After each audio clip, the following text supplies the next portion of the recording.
안녕하십니까 여러분. 갈라디아서 선교적으로 읽는 갈라디아서 두 번째 시간입니다. 저희가 저번 주에는 이제 첫 강의를 저희가 열면서 성경을 선교적으로 읽는 것이라는 것은 무엇인가, 그리고 그에 따른 유익은 무엇인가에 대해서 짧게 나눴습니다. 오늘은 이제 갈라디아서로 바로 들어가 보도록 하겠습니다. 특별히 갈라디아서 1장 1절에서부터 5절까지가 이 편지의 인사말입니다. 바울이 어떻게 인사를 하면서 이 편지를 시작했는가를 함께 살펴보면서 바울과 갈라디아 지역 내에 있던 이 교회들과 바울이 지금 어떤 관계에 있는가, 이 둘 간에 어떤 문제가 생겨났는가를 좀 추측해보는 시간을 가져보려고 합니다. 바울이 여러 편의 편지들을 썼습니다. 그래서 그 편지들의 인사말을 보면 거의 대동소이하게 인사말을 씁니다. 근데 갈라디아서는 좀 특별합니다. 다른 서신과는 그 분위기가 조금 다르다라고 볼 수가 있습니다. 먼저는 바울이 자기를 소개하는 부분에 있어서 조금 다릅니다. 다른 서신에서 어떻게 바울이 자신을 소개하면서 인사를 건네는지를 같이 보겠습니다. 제가 좀 읽어드리겠습니다. 로마서 1장 1절입니다. 예수 그리스도의 종 바울은 사도로 부르심을 받아 하나님의 복음을 위하여 택정함을 입었다 라고 자신을 소개하고요. 고린도전서 1장 1절입니다. 하나님의 뜻을 따라 그리스도 예수의 사도로 부르심을 받은 바울과 형제 소스데네는, 거의 비슷하죠. 하나만 더 읽어드리겠습니다. 디모데전서 1장 1절입니다. 우리 구주 하나님과 우리의 소망이신 그리스도 예수의 명령을 따라 그리스도 예수의 사도된 바울은 이라고 자신을 소개합니다. 그러니까 거의 비슷합니다. 하나님이 명령하셔서 그리스도 예수의 명령을 따라 내가 사도가 되었다, 그렇게 복음을 맡은 자가 되었다 라고 자신을 소개하죠. 네, 갈라디아서 1장 1절은 바울이 좀 특별하게 자신을 소개합니다. 제가 읽어드리겠습니다. 사람들에게서 난 것도 아니요 사람으로 말미암은 것도 아니요 오직 예수 그리스도와 그를 죽은 자 가운데서 살리신 하나님 아버지로 말미암아 사도된 바울은, 예수 그리스도와 하나님 아버지로 인하여 그 명령에 의하여 자신이 사도가 되었다라고 말하는 것은 같습니다. 그 앞에 뭐라고 돼 있죠? 사람들에게서 난 것도 아니요 사람으로 말미암은 것도 아니다라고 이야기를 합니다. 그러니까 바울이 자신이 사도가 된 것이 어떤 사람에게 영향을 받은 게 아니다라고 사실은 강조하고 있다는 것을 우리가 다른 서신들의 인사말과 비교해 보면 쉽게 알 수가 있습니다. 바울이 왜 그랬을까요?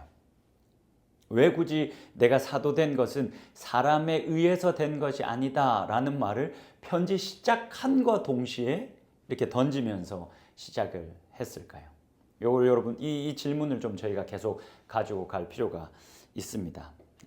이어지는 갈라디아서 1장 2절을 보면 이제 편지를 받는 사람을 또 소개합니다. 보통 바울이 자신을 소개하고 편지를 보내는 자신을 소개하고 그 다음에는 편지를 받는 수신자들을 소개하고 그 수신자들을 뭔가 여러 수식어구를 붙여서 아름답게 소개한 다음에 그들에게 인사를 건네면서 편지를 시작합니다. 제가 이 부분은 다 읽어드리진 않고 로마서만 좀 읽어드리겠습니다. 로마서와 갈라디아서를 좀 비교해 보시면 좋겠습니다. 로마서 1장 7절입니다. 로마에서 하나님의 사랑하심을 받고 성도로 부르심을 받은 모든 자에게 하나님 우리 아버지와 주 예수 그리스도로부터 은혜와 평강이 있기를 원하노라. 여러분, 이 짧은 한 절 속에서도 바울이 이 로마서를 받는 이 수신자들을 향한 사랑이 잘 묻어나지 않습니까? 로마에서 하나님의 사랑하심을 받고 그렇게 거룩한 성도로 부르심을 모든 자에게 내가 편지를 쓴다. 그리고 그 은혜와 평강이 하나님 아버지로부터 오는 은혜와 평강이 당신들에게 가득하기를 원한다 라면서 이제 편지를 시작합니다. 갈라디아서는 어떨까요? 제가 좀 읽어드리겠습니다. 갈라디아서 1장 2절입니다. 함께 있는 모든 형제와 더불어 갈라디아 여러 교회들에게. 내가 나와 함께 있는 여러 형제들과 함께 편지를 쓴다. 누구에게? 갈라디아에 있는 여러 교회들에게. 수식 어구가 없습니다. 그냥 수신자가 딱 누군지만 담백하게 전달합니다. 근데 뭐 고린도전서나 또 디모데전서나 보면 대부분 다 수신자들을 향해서 여러 수식 어구를 바울이 붙이는 것을 우리가 볼 수 있습니다. 마치 로마서 1장 7절의 말씀과 같이 말입니다. 근데 갈라디아에서는 그런 게 없습니다. 그냥 뭐 하나님의 사랑을 받는 거룩한 자 된 자들에게 뭐 편지를 쓴다 이런 말들이 없습니다. 그냥 갈라디아에 있는 여러 교회들에게 내가 편지를 쓴다라고만 말하는 거죠. 여러분 이렇게 갈라디아서 1장 1절과 2절만 봐도 분명히 바울과 갈라디아에 있는 여러 이 교회들 간에 문제가 생겼다라는 것을 우리가 추측해 볼 수가 있습니다. 도대체 어떤 일이 있었을까요? 사실 이 일단 이 갈라디아서는 여러분 우리가 이건 굳이 여러분들이 꼭 아실 필요는 없습니다. 그냥 그래도 한번 들어보십시오.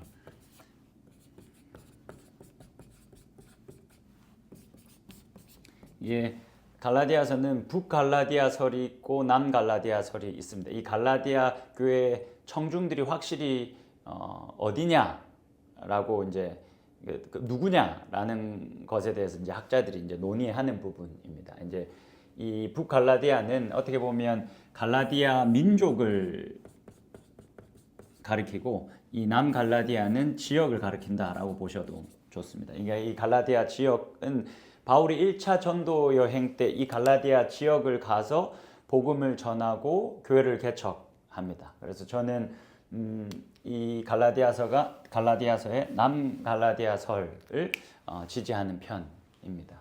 그래서 바울이 이 남갈라디아설에 의하면 바울이 이 갈라디아 지역에 복음을 전하러 갔고 그곳에서 복음을 전했고 교회들이 이 갈라디아 지역 내에 여러 가정 교회들이었겠죠. 그 교회들이 복음을 받아들였고 복음을 받아들이면서 바울과 아주 좋은 관계를 맺었다라고 우리가 알고 있습니다. 어떤 사도행전의 기록과 더해서 보면 그렇습니다. 그리고 갈라디아서 4장에서도 보면 처음 이제 바울이 복음을 전했을 때 갈라디아 교회 성도들이 너무 기뻐했고 너무 즐거워했고 또 그 복음을 전해준 바울을 많이 사랑했다. 자신들의 눈이라도 빼어 주고 싶어 할 정도로 그렇게 바울을 사랑했다라고 이야기합니다. 그러니까 이 갈라디아 교회와 바울은 원래는 사이가 좋았습니다. 근데 바울이 그렇게 복음을 전하고 교회를 개척한 다음에 빠져나왔습니다. 그리고 시간이 어느 정도 흘렀는데 이 시간이 흐르는 동안 어떤 문제가 분명히 발생했습니다. 그래서 교회 내에서 이제 다른 어떤 움직임이 일어났고 이 소식을 바울이 들었는데 바울이 이 소식을 듣고 굉장히 화가 난 겁니다. 여러분 그 갈라디아서는 로마서와 신학적으로 되게 이렇게 신학적인 주제들을 많이 같이 공유하고 있습니다. 근데 이 갈라디아서와 로마서는 분위기 자체가 너무 다릅니다. 로마서는 읽다 보면 바울의 어떤 원숙함을 만날 수 있다면 갈라디아서는 약간 바울의 그 열정 같은 걸 우리가 좀 볼 수가 있습니다. 이렇게 다듬어지지 않은 열정을 볼 수가 있습니다. 왜냐하면 갈라디아서를 이제 1장부터 쭉 읽어보시면 바울이 화가 너무 나서 저주를 퍼붓고 너무 지나치게 자신의 주장을 펴고 이런 것들을 우리가 사실 하나하나씩 뜯어보면 볼 수가 있습니다. 그래서 대부분 갈라디아서가 학자들은 바울의 사역 초기에 기록된 서신이다 라고 봅니다. 그러니까 갈라디아서 혹은 이제 데살로니가서 둘 중에 하나가 제일 먼저 써졌을 것이다라고 보는데 저는 이 갈라디아서가 바울이 사역할 때 초기에 쓰여졌을 거라는 생각에 동의합니다. 그래서 사실 여러분 그거를 알고 갈라디아서를 보면 또 이제 이 갈라디아서가 살아나는 일이 또 좀 더 재밌게 읽혀지기도 합니다. 근데 이제 우리들이 이제 그 집중해야 될 부분은 갈라디아 교회와 바울 이 사이에 도대체 어떤 일이 있었는가? 바울이 자리를 비웠을 때 그 교회 안에서는 어떤 일이 있었는가를 살펴보는 것이 오늘 강의의 핵심입니다. 그리고 이 뒷 배경 이야기, 역사 이야기가 여러분 앞으로 갈라디아서를 읽어 나가는 데 있어서 이 본문을 더 쉽고 잘 이해하는 데 도움을 줄 것입니다. 그래서 많은 학자들은 이 뒷이야기, 바울이 빠져나온 이후에 생겨난 일들이 어떤 일들이 있었는가를 알아보기 위해서 거울 독법이라는 이제 방법을 사용합니다. 이게 거울 독법이라는 게 뭐냐면 이렇게 거울은 우리들의 모습을 그대로 이렇게 보여주지 않습니까? 그래서 그 역사 이야기를 재구성하는데 다른 데서 그런 것들을 찾지 않고 본문을 잘 읽어 나가면서 본문 안에서 도대체 바울과 갈라디아 교회 내에 어떤 문제가 발생했는가를 추측하는 것, 이것을 거울 독법이라고 합니다. 근데 존 바클레이라는 학자는 이 거울 독법도 좀 조심히 사용해야 한다라고 이야기합니다. 왜냐하면 갈라디아서에서 바울은 갈라디아 교회를 나와 있는 입장이고 갈라디아 교회 내에 어떤 문제를 일으킨 제가 이제 이 사람들을 바울의 대적자들이라고 이야기를 할 텐데 바울의 대적자들이 들어가서 갈라디아 교회 내에 문제를 만들었는데 그들은 이제 갈라디아 교회 성도들과 함께 있고 자신은 떨어져 있기 때문에 바울이 굉장히 강한 어조로 이야기를 하기도 하고 지나치게 자신의 주장을 좀 이렇게 펴는 부분이 있기 때문에 그렇습니다. 그래서 그냥 문자 그대로만 보면서 그것대로만 믿고 어떤 역사를 재구성하다 보면 그게 균형을 잃어버릴 수 있다라고 주장합니다. 그래서 저도 그게 굉장히 설득력 있다라고 생각을 하고요. 우리가 거울 독법으로 이 본문을 보면서 둘 간에 어떤 문제가 있었는지를 이제 저희가 추측해 가겠지만 조금 조심스럽게 그렇게 접근을 해 보도록 하겠습니다. 자, 일단 여러분 갈라디아서 1장 6절의 말씀을 한번 보시겠습니다. 갈라디아서 1장 6절입니다. 그리스도의 은혜로 너희를 부르신 이를 이같이 속히 떠나 다른 복음을 따르는 것을 내가 이상하게 여기노라. 자, 지금 바울이 갈라디아 교회를 떠났는데 갈라디아 교회 내에 다른 복음이 바울이 전한 복음이 아닌 다른 복음이 이제 들어갔고 그래서 이 다른 복음을 이제 갈라디아 교회 성도들이 따랐다는 겁니다. 그럼 여러분 무슨 말입니까? 다른 어떤 이들이 이 바울의 대적자들이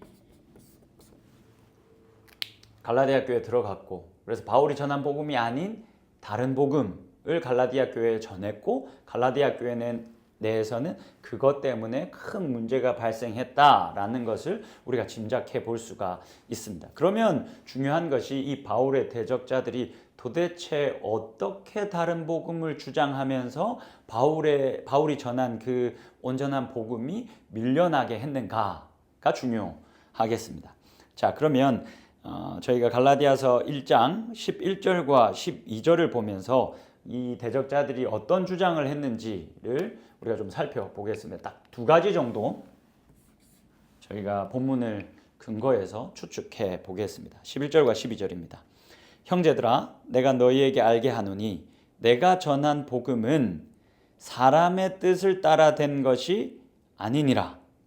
여러분, 이 1장 1절에 바울이 자신을 소개하기 전에 하나님으로부터 하나님의 명령으로 예수 그리스도로 말미암아 사도된 바울이다 라고 말하기 전에 뭐라고 말했습니까?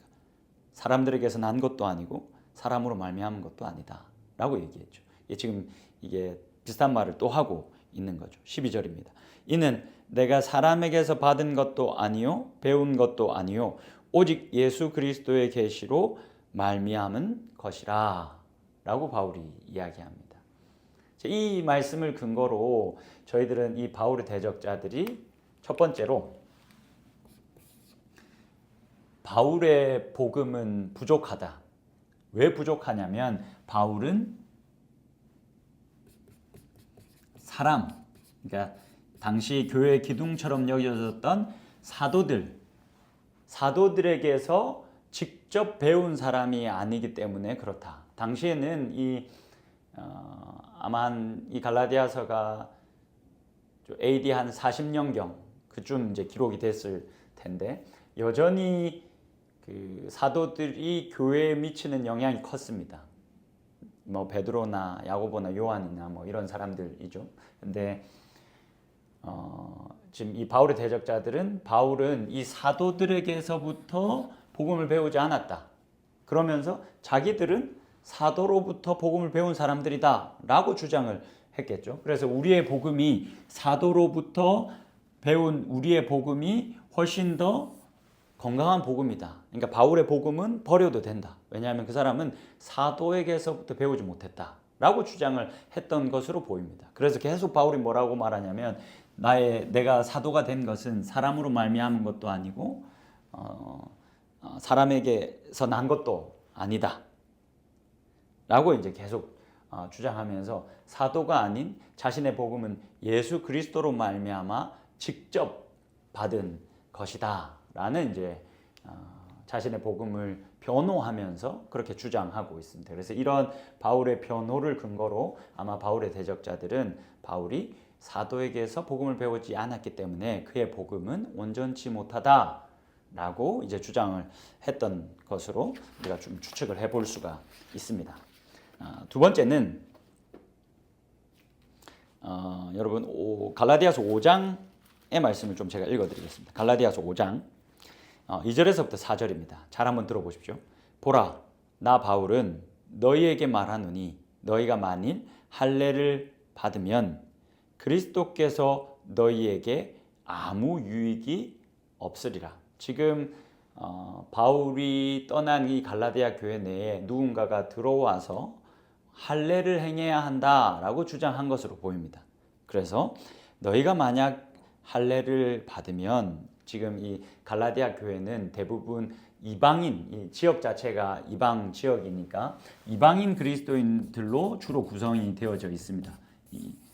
여기서 이 사람들이 유대인이 아님에도 불구하고 이제 할례를 행해야 한다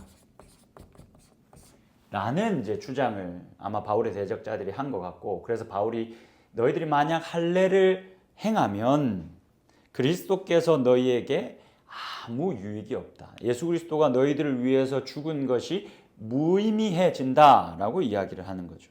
3절입니다. 내가 할례를 받는 각 사람에게 다시 증언하노니 그는 율법 전체를 행할 의무를 가진 자라. 그러니까 유대인들에게 하고 있는 말이죠. 당신들이 율법 전체를 행해야 할 책임을 가진 자다. 이게 무슨 말입니까? 그럼에도 너희들이 그런 율법을 다 지켜 행해야 하는데 너희들 진짜 그 율법을 다 지키고 유대인답게 살고 있느냐? 너희가 그렇게 유대인답게 온 율법을 다 스스로 지켜내면서 살지 못하면서 왜 이방인들에게 할례를 행하라고 하느냐라고 이야기를 하고 있는 거죠. 이어서 4절입니다. 율법 안에서 의롭다함을 얻으려 하는 너희는 그리스도에게서 끊어지고 은혜에서 떨어진 자로다. 그렇게 이게 할례를 행하는 것으로 율법으로 말미암아 의로워지려고 하고 있다면 그리스도에게서 끊어지고 은혜에서 떨어진 것이다. 이 말씀을 근거해서 보면 바울의 대적자들은 이렇게 주장했던 것 같습니다. 바울은 복음을 오직 믿음, 우리가 오직 믿음으로 의로워진다라고 바울이 계속 복음을 전했습니다. 근데 바울의 대적자들은 아마도 믿음뿐만이 아니라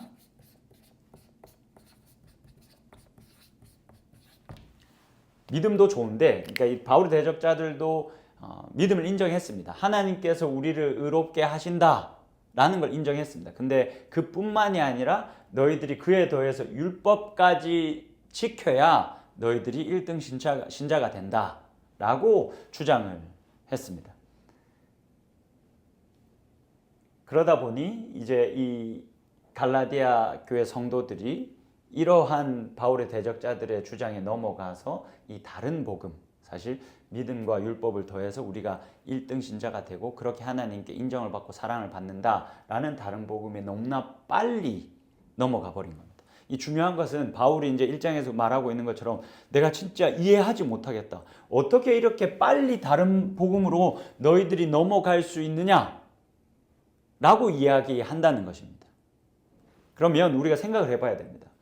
이 이방인으로서 이제 그리스도인이 된 사람들이 바울에게 복음을 잘 배웠는데 어떻게 바울의 대적자들이 복음을 전하자마자 그렇게나 빨리 다른 복음으로 넘어갈 수 있었을까? 여기에 빠져들 수밖에 없었을까를 우리가 고민해 봐야 합니다. 여러분, 이걸 한번 잘 생각해 보시죠.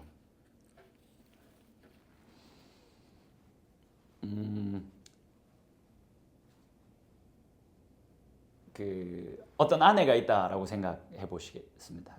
어떤 아내의 사랑의 언어가 선물입니다. 이 사람은 선물을 주거나 선물을 받는 행위를 통해서 사랑을 느낀다라고 한번 해보시죠.